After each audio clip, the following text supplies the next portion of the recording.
Hidayah itu artinya petunjuk, bimbingan yang Allah berikan kepada hambanya yang ingin mendekat, yang ingin mendapatkan kebenaran, yang ingin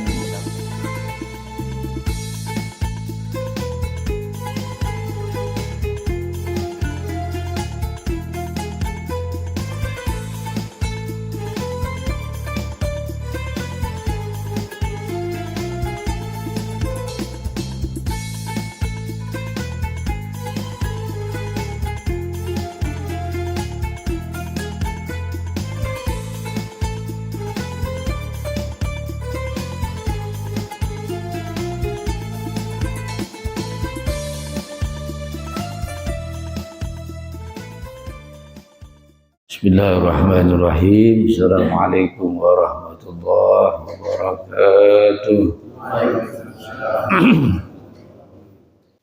Alhamdulillah, alhamdulillahilladzi wa kafa, assalatu wassalamu ala sayyidil mustafa wa ala alihi wa sahbihi ahli sidqi wal wafa.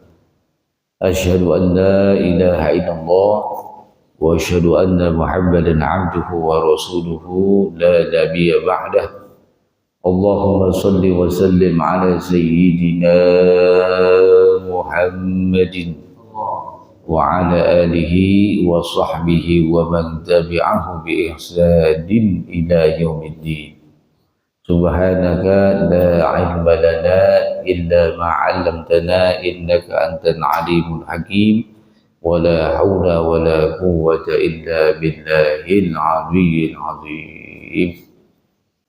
Alhamdulillah, kita panjatkan rasa syukur kita kepada Allah Subhanahu wa taala yang telah memberikan kita berbagai macam nikmat, nikmat iman, nikmat sehat wal afiat, sehingga di waktu subuh ini Allah mudahkan kaki kita untuk sholat subuh berjamaah. Mudah-mudahan kegiatan rutinitas kita selalu sholat subuh berjamaah di masjid Allah jaga sampai Allah istiqomatkan kita sampai akhir hayat kita. Amin ya rabbal alamin. Karena ada manusia diberikan nikmat oleh Allah tetapi tidak digunakan untuk ibadah kepada Allah. Maka kita minta kepada Allah nikmat itu nikmat yang afiyah. Allahumma inna nas'alukal afiyah. Jadi nikmat yang afiyah itu yang manfaat. Yang manfaat yang bagaimana kita diberikan nikmat kaki, masih bisa jalan, kita gunakan untuk ke masjid. Kita masih sehat mata kita gunakan untuk baca Quran. Itulah salah satu nikmat-nikmat Allah. Ketika kita dalam bertahan kepada Allah, nikmatnya namanya nikmat, yaitu nikmat yang afiyah. Maka kita minta kepada Allah, Allahumma inna nas'alukal afiyah wa nas'aluka tamamal afiyah wa nas'aluka dawamal afiyah wa nas'aluka syukru alal afiyah. Jadi nikmat yang digunakan dalam ketaatan diri kepada Allah Subhanahu wa taala. Mudah-mudahan nikmat yang Allah berikan, terutama nikmat sehat, karena banyak manusia yang ingkar dengan nikmat sehat tersebut. Kata Nabi, yang banyak dilupakan manusia, nikmat itu ada dua. Satu nikmat sehat, yang kedua nikmat kesempatan, nikmat waktu. Waktu ada tapi tidak digunakan untuk mendekatkan diri kepada Allah Subhanahu wa taala. Maka mudah-mudahan kita selalu istiqomah untuk hadir di majlis ilmu dan selalu sholat berjamaah di masjidnya Allah Subhanahu wa taala. Amin ya rabbal alamin. Salawat dan salam tercurah kehadiran kita pada junjungan alam baginda Nabi besar kita Muhammad sallallahu alaihi wa alihi wasallam. Mudah-mudahan kita selaku umat dan berikutnya kelak nanti di hari kiamat mendapatkan syafaatul uzma dari baginda Rasulullah sallallahu alaihi wasallam. Amin ya rabbal alamin. Bapak-bapak yang saya muliakan, kajian Kuliah subuh pada pagi hari ini menjelaskan tentang faktor hidayah. Jadi ada faktor hidayah Allah berikan kepada hambanya. Hidayah itu artinya petunjuk, bimbingan yang Allah berikan kepada hambanya yang ingin mendekat, yang ingin mendapatkan kebenaran, yang ingin mendapatkan kebahagiaan dan keselamatan di dunia, apalagi nanti di akhir. Jadi bimbingan Allah, petunjuk Allah Subhanahu wa ta'ala. Hidayah itu adalah hak progresifnya Allah. Allah yang menentukan hidayah itu sendiri. Ya.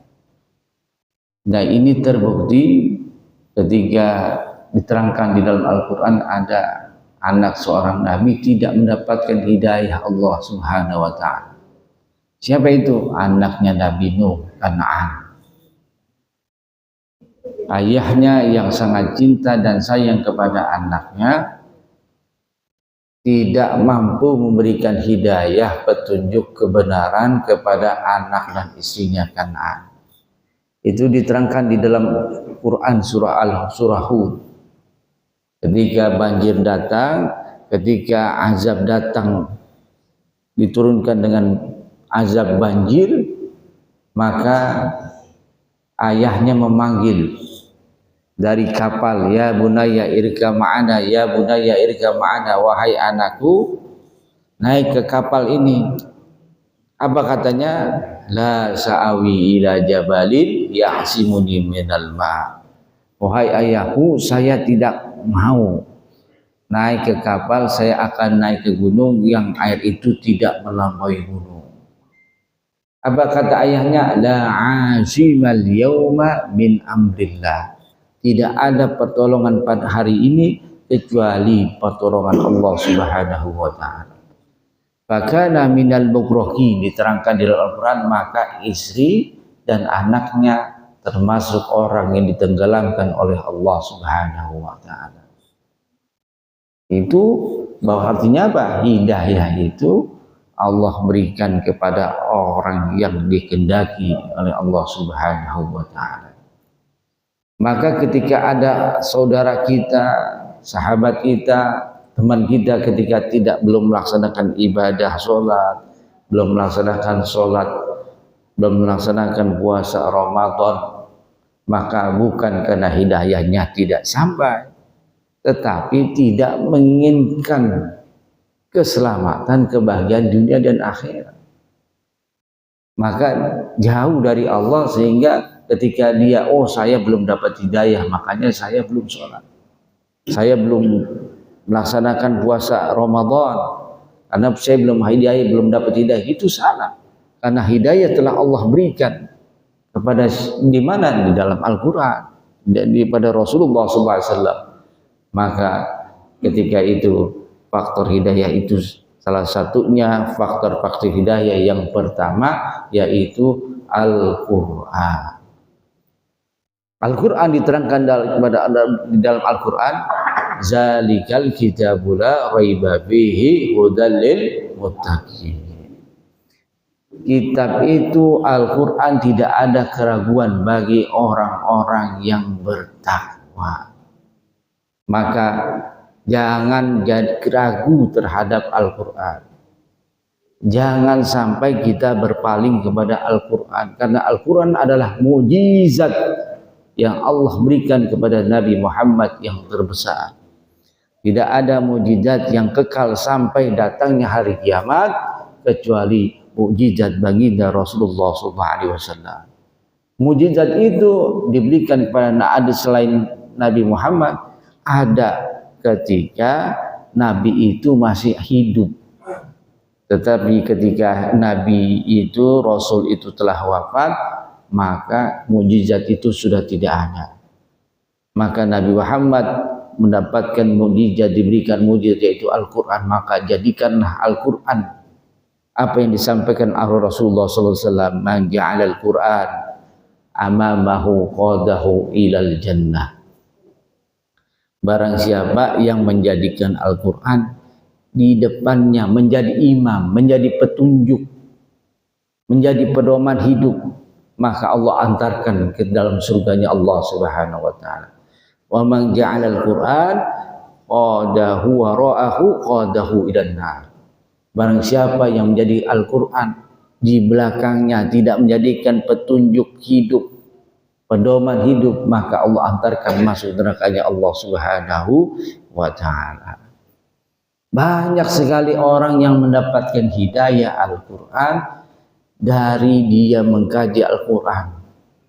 Contoh, seorang mantan biarawati Irena Handono, Allahu yarham, beliau sudah wafat. Ya, mantan biarawati disuruh mencari kelemahan Al-Quran, kelemahan ajaran Islam, karena tidak bisa bahasa Quran, maka dia buka terjemahan. Dia nggak tahu membuka Al-Quran itu dari kanan, dia buka dari kiri. Ketemu surah Al-Ikhlas, dia baca, katakanlah Allah itu satu. Qul huwallahu ahad, Allahus samad, Allah tempat berangkat, lam yalid walam yulad, tidak beranak dan tidak beranakkan, dan tidak ada Tuhan sekutu baginya. Ketika dia mengkaji daripada terjemahan surah Al-Ikhlas, maka hatinya bergetar, maka hatinya galau, tidak tenang. 3 hari, kata Irena Handono, saya tidak bisa tidur tenang karena memikirkan daripada surah Al-Ikhlas. Kenapa? Karena menurut hatinya, dalam nuraninya yang paling dalam, inilah yang paling benar. Bahasanya Islam mengajarkan Tuhan itu memang satu. Qul huwallahu ahad, katakanlah Allah itu satu. Tuhan itu bukan trinitas. Maka dia memutuskan masuk Islam ketika masih hidupnya, dia berdakwah dengan apa yang ia yakini. Kadang-kadang orang yang masuk Islam karena mu'alaf jauh lebih hebat ketimbang kita. Kenapa? Karena dasarnya mencari ketenangan, mencari kebenaran, mencari keyakinan yang sungguh-sungguh bahwasanya apa yang ia yakini ini yang benar, ini yang mendapatkan kebahagiaan, ini yang mendapatkan keselamatan. Akhirnya masuk Islam. Itu karena faktor hidayah Allah. Ada seorang ilmuwan dari Prancis, Maurice Bucaille namanya, seorang penyelam lautan Atlantik, lautan seluruh dunia. Dia telah dalami karena dia membuat film yang namanya film Discovery, kekayaan dalam laut. Maka ketika itu di suatu lautan Atlantik, dia menyelam dengan semua tim. Ketika di dalam laut itu, dia menemukan hal aneh. Ada air seperti sungai di dalam laut. Yang satu asin, yang satu tawar. Hal itulah yang dibicarakan oleh timnya tuh. Ketika mendapat sesuatu hal yang aneh, yang ia telah menjelajahi semua lautan, ada laut di dalam laut, air yang aneh mengalir, yang satu asin, yang satu tawar. Dia tanya oleh pendeta, dia tanya oleh yang iyakini oleh pastor. Semua tidak ada di dalam kitab Injil. Kemudian ditanya oleh ulama, syekh. Maka ketika ditanya, dia menemukan itu ada di dalam kitab keyakinan kami, yaitu Al-Quran. Diterangkan di dalam surah Ar-Rahman, marajal bahraini yaltaqiyani barzakhul la yabghiya. Ada 2 air yang mengalir, yang satu asin, yang satu tawar, dan keduanya ketika seperti itu seperti dinding, kata Allah, ya, menyatu tapi tidak bisa disatukan rasanya, yang satu asin, yang satu tawar. Begitu dia lihat terjemahannya Maurice Bucaille, akhirnya apa? Masuk Islam. Kenapa? Karena keyakinannya bahwasanya ini bukan kitab bikinan manusia, karena tidak mungkin seorang Nabi Muhammad membuat sesuatu hal yang betul-betul dia temukan sudah beberapa abad yang lalu, sudah ada diterangkan di dalam Al-Quran. Akhirnya Maurice Bucaille, seorang ilmuwan Prancis, masuk Islam. Ada lagi Neil Armstrong. Kenal Pak Neil Armstrong, Pak? Ya, Neil Armstrong itu seorang yang suka naik bumi, melewati namanya planet, namanya luar bumi.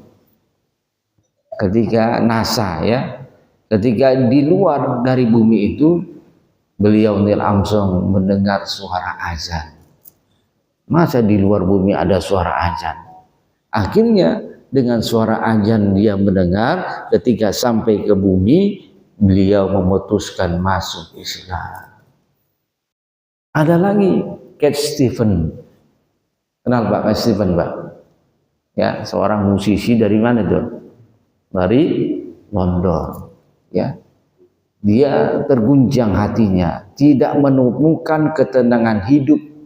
Walaupun uangnya banyak, popularitasnya sangat tinggi, terkenal di negaranya. Siapa yang tidak kenal dengan Cat Stevens, tapi hidupnya terguncang, tidak mendapatkan ketenangan walaupun hidup uangnya banyak, walaupun rumahnya mewah, walaupun populernya tinggi. Siapa yang tidak kenal dengan Cat Stevens? Tetapi kebahagiaan itu tidak bisa ditemukan dengan materi. Hatinya gundah tuh. Dengan hal itu dia mencari kebenaran, dia mencari ketenangan, dia mencari kebahagiaan yang hakiki. Akhirnya Allah berikan hidayah kepada Cat Stevens masuk Islam. Maka hidayah faktor pertama Al-Quran. Jangan kita tinggalkan Al-Quran. Ya, jadikan Al-Quran sebagai petunjuk pedoman. Apa-apa yang ada di dalam Al-Quran, perintah, larangan, ketika kita mampu melaksanakannya, insya Allah kita akan selamat dunia akhirat. Al-Quran dari nilai, daripada al-mujizatnya juga, ketika kita membacanya itu nilai ibadah kepada Allah Subhanahu wa ta'ala. Man qara al-Quran alif lam mim, kata Nabi, la aqulu alif lam mim harfun wa lamun harfun wa mimun harfun. Nabi tidak mengatakan alif lam mim satu huruf, tapi alifun harfun wa lam mim harfun wa mimun harfun. Setiap satu huruf Allah berikan 10 kebaikan. Kalau kita baca alif lam mim 3 huruf berarti 30 kebaikan. Maka Nabi mengingatkan kepada kita semua, nawiru buyutakum bitilawatil Quran. Hiasi, terangi cahaya rumahmu dengan apa? Dengan membaca Al-Quran. Rumah tangga, rumah yang tidak lepas dari memtilawah Quran, tadabbur Quran, insya Allah rumahnya, keluarganya sakinah, mawaddah, rahmah, jauh dari pertengkaran, jauh daripada bisikan syaitan, yang ada kebaikan, yang ada saling mengingatkan, yang ada saling mencintai, mengasihi antara suami dan istri, istri dan suami, antara orang tua dan anak. Itu terjadi. Kenapa? Karena cahaya masuk, bukan cahaya lampu, tapi nur cahaya Allah sampai ke rumah itu. Artinya Allah berikan ketenangan, kebahagiaan, jadikan keluarganya sakinah wa rahmah. Dari mana? Dari membaca Al-Quran. Itu yang pertama, Pak. Al-Quran.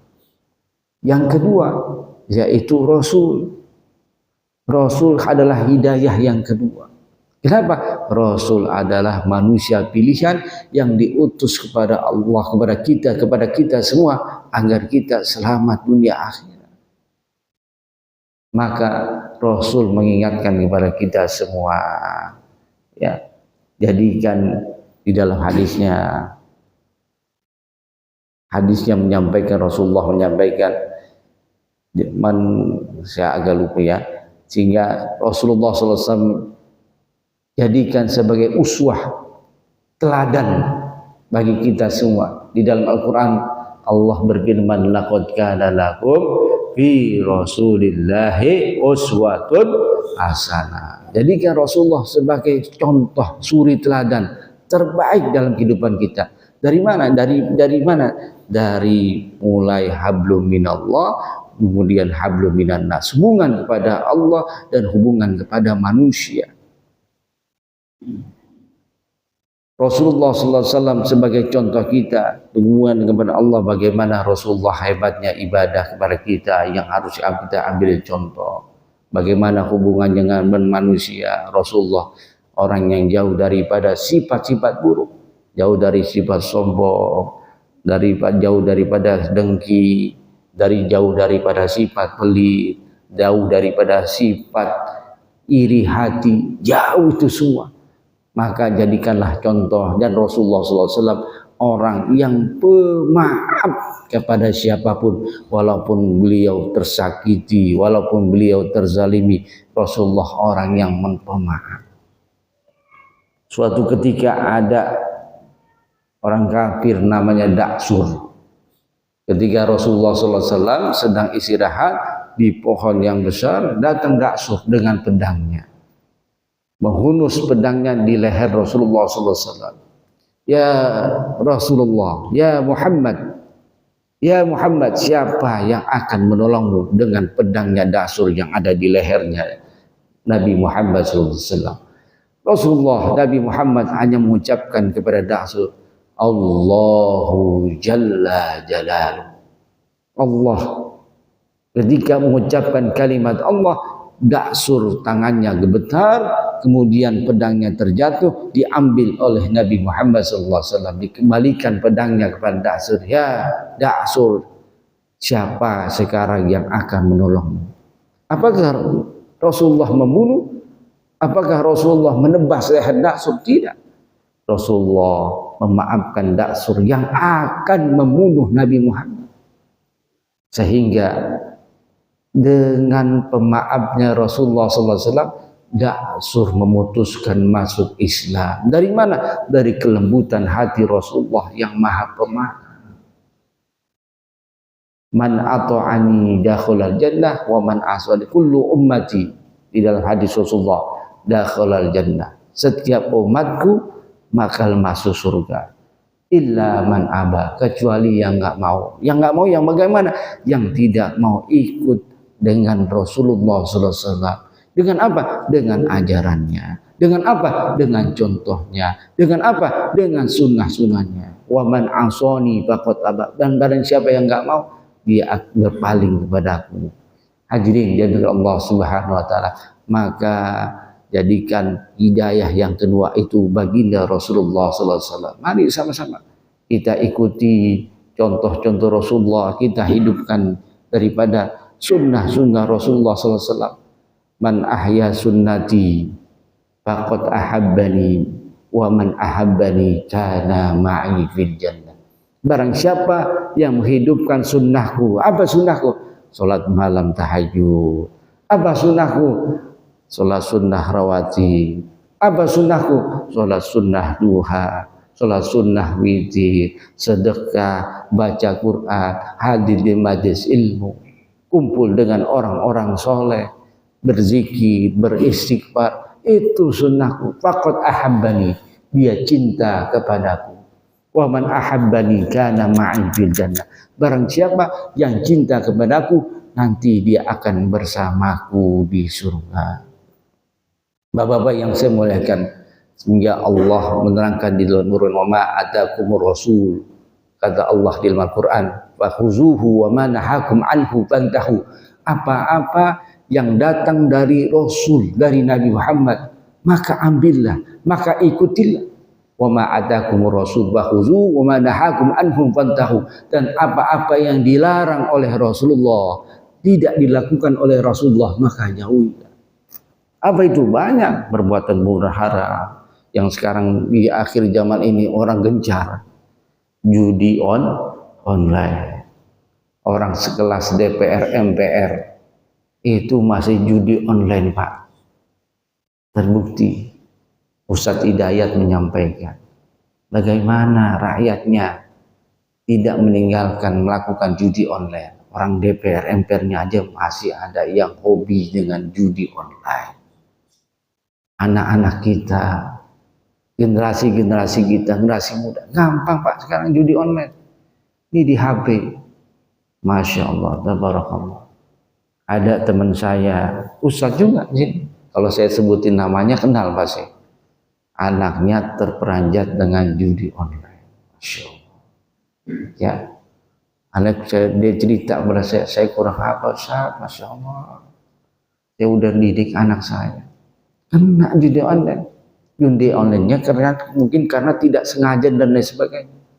Akhirnya mendapatkan angsuran yang luar biasa. Apalagi zaman akhir zaman ini kita berpegang kepada Rasulullah. Ya, dengan apa? Dengan apa yang diperintahkan di dalam Al-Quran. Innamal mu'minuna ikhwah. Setiap saudara ini bersaudara. Kita bersaudara. Akhir zaman ini kita diadu domba dengan model organisasi yang sekarang sedang viral, PWI, Laskar Wali Songo. Ya, Laskar Wali Songo membubarkan daripada pengajian. Nggak ada Laskar Wali Songo nggak suka dengan pengajian. Itu di Jawa Tengah, di mana? Pemalang. Masya Allah, ya. Antara saudara dengan saudara terjadi. Akhirnya yang organisasi yang kita sebut radikal ini ya, minta diusut. Padahal siapa yang salah? Yang salah itu yang datang ke pengajian, bukan yang lagi pengajian, yang nyerang. Ya, dekat rumah saya minggu kemarin tuh ramai. Karena tinggal di dekat Polsek Sukmajaya arah Simpangan Depok. Itu di Yukawi ramai. Masya Allah. Ya, yang hanya menisbatkan tentang masalah daripada nasab. Padahal nasab itu bukan akidah. Saya ngaji di Al-Habib Abdurrahman As-Sagab Bukit Duri. Saya ngaji sama anaknya ngaji. Mereka tidak pernah membahas tentang daripada nasabnya. Nggak pernah. Yang ada kebaikan, menyebarkan ilmu, memberikan contoh. Nggak pernah mengakui, nih saya Habib, nih saya harus dihormati, saya harus dimuliakan. Nah, karena saya ngaji dengan para habaib. Walaupun ada habaib katanya yang nggak bener, yang suka mabok-mabokan, yang suka main judi, karena bergaulnya salah dengan bukan Habib yang benar. Kalau kita bergaul dengan Habib yang banyak, habaib yang wara, yang zuhud, yang ilmunya tinggi, yang mendapatkan kita daripada keberkahan hidupnya. Kenapa? Karena ittiba, namanya kata mengikuti daripada berilmu kepada mendapatkan ilmu kepada mereka para habaib dzurriyyatur rasul, maka kita mendapatkan keberkahan dari Allah Subhanahu wa taala. Padahal masalah kecil, masalah sepele, maka kita harus berpegang, ya. Wa'tasimu bihablillah. Ada orang artis gencar sebelum nyanyi, wa'tasimu bihablillah, berpeganglah pada tali Allah, wala tafarraqu, jangan berpecah belah. Tapi akhirnya dia yang ngajarin berpecah belah, perang antara saudara. Padahal hukum menjaga daripada ukhuwah wajib di atas segala-galanya. Itu perintah Allah dan Rasul. Selama itu bukan masalah urusan akidah, maka kita berpegang. Balas siapapun, masih ikhtilaf, masih perbedaan tentang ibadah. Itu masalah namanya masalah furu'iyah. Itu hal yang tidak urgen, tidak penting. Kecuali masalah akidah. Seperti Ahmadiyah. Itu sudah masalah akidah karena nabinya sudah diganti. Mirza Ghulam Ahmad itu masalah akidah harus kita perangi. Tapi selama masalah furu'iyah mereka punya dasarnya. Inilah yang diajarkan oleh orang-orang yang berilmu tinggi, Imam Syafi'i, Imam Malik, yang banyak daripada perbedaannya. Apakah mereka gondok-gondokan? Apakah mereka saling menghina? Tidak. Contohnya ketika Buya Hamka datang ke Masjid Al-Barakah Asy-Syafi'iyah, Kiai Haji Abdullah Syafi'i menyuruh imamnya jangan pakai kunut. Sholat subuh ketika Buya Hamka, sholat subuh dibilang jangan pakai kunut. Tapi ketika Kiai Haji Imam Syafi'i, Kiai Haji Abdullah Syafi'i datang ke Al-Azhar Kemayoran, di situ ada Buya Hamka, sholat subuh Buya Hamka menyuruh imamnya pakai kunut. Masya Allah, itu dari mana? Keilmuannya. Orang yang ilmunya tinggi semakin rendah hati, semakin warah, semakin zuhud, apalagi pada ilmu para ulama. Ajrin dari Allah Subhanahu wa taala. Kita kembali lagi, maka hidayah yang harus kita ikuti sampai akhir daripada hayat kita, ikutlah ittiba'ur rasul dengan meminta ya muqallibal qulub, sabbit qulubana ala ta'atik, sabbit qulubana ala mahabbati Rasulillah. Jadikan hati ini ada kecintaan kepada baginda Rasulullah SAW.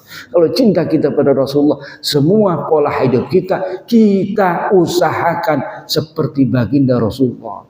Cara makan, cara minum, cara tidur, cara berbuat baik kepada istri.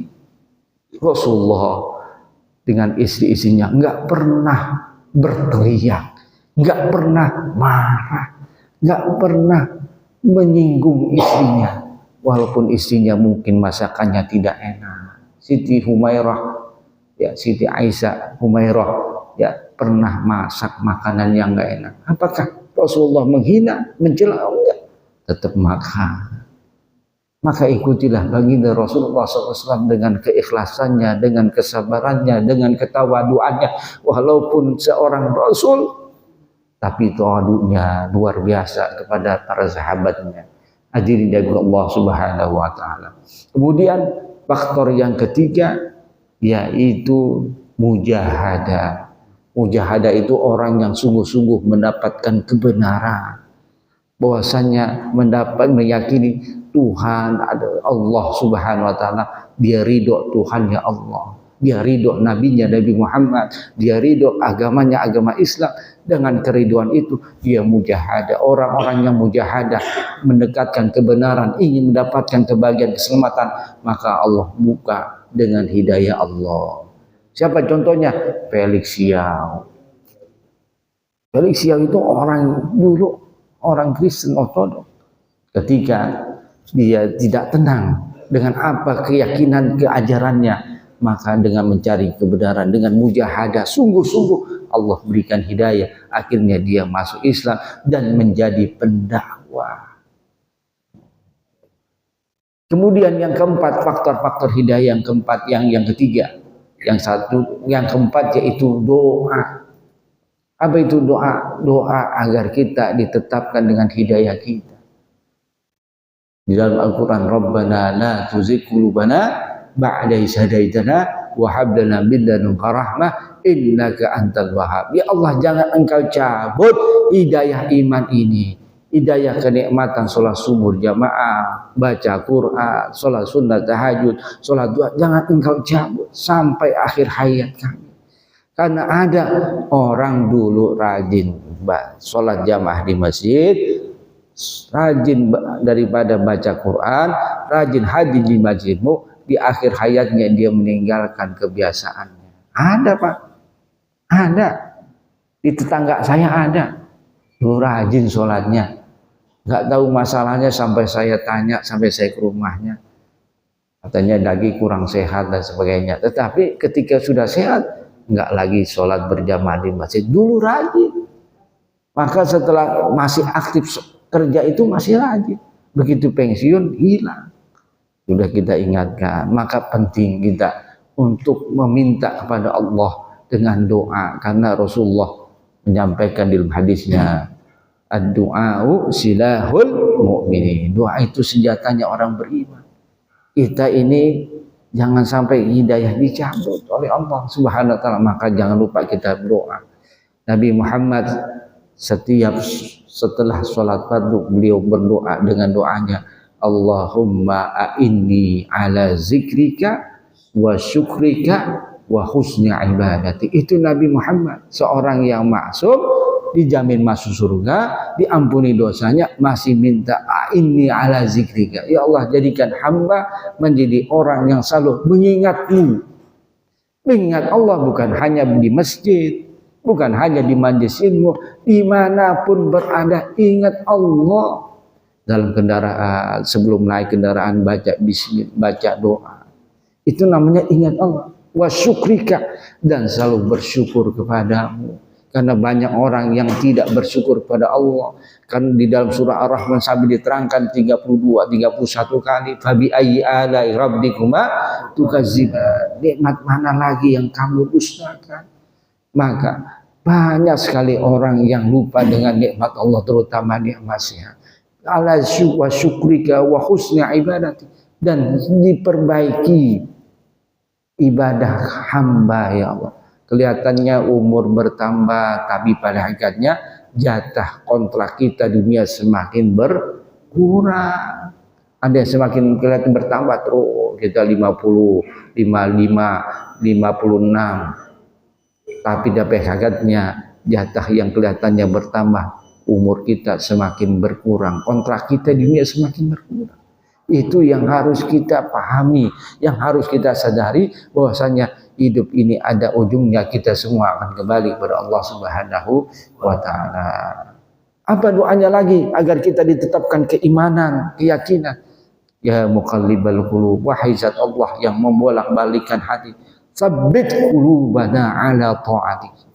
Tetapkan hati ini dalam ketaatanmu. Tsabbit qulubana ala dinik, dan tetapkan hati ini dalam agamamu, agar kita wafat dalam keadaan iman, dalam ketetapan iman, dan dalam ketetapan kita bisa mengucapkan kalimat tauhid, la ilaha illallah Muhammadur Rasulullah. Jadi jangan sampai kita tinggalkan doa, terus berdoa agar hidayah yang Allah berikan dengan dimudahkan kenikmatan daripada ibadah kita sampai akhir hayat kita. Amin ya rabbal alamin. Demikian yang dapat disampaikan. Mohon maaf dari kurang dan lebihnya, yang benar datangnya dari Allah, yang salah datangnya dari Al-Fakir sendiri. Wallahu muwaffiq ila aqwamit thoriq. Wassalamualaikum warahmatullahi wabarakatuh.